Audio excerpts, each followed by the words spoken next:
Tengo miedo al avión, también tengo miedo al barco, por eso quiero saber lo que debo hacer para cruzar el charco. Por eso quiero saber lo que debo hacer para cruzar el charco. Yo sabría esperar, porque el tiempo no me importa, si construyeran un puente desde Valencia hasta Mallorca.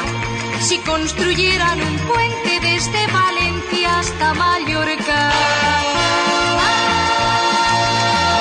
Será maravilloso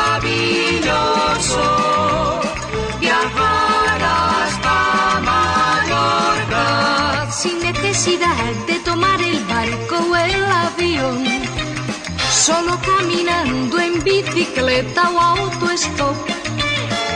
Será maravilloso viajar hasta Mallorca sin necesidad de tomar el barco o el avión, solo caminando en bicicleta o autostop.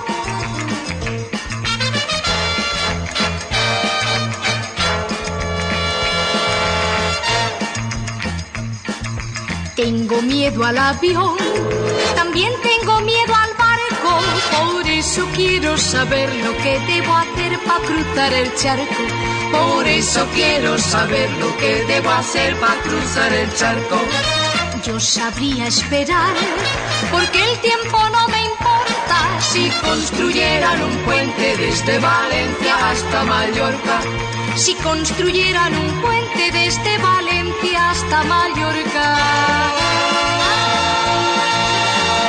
Será maravilloso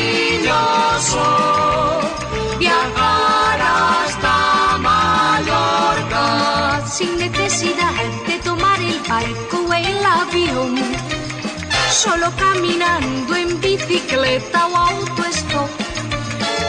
Será maravilloso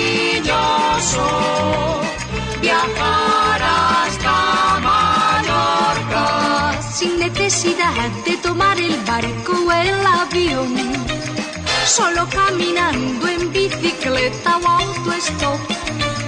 Sin necesidad de tomar el barco o el avión, solo caminando en bicicleta.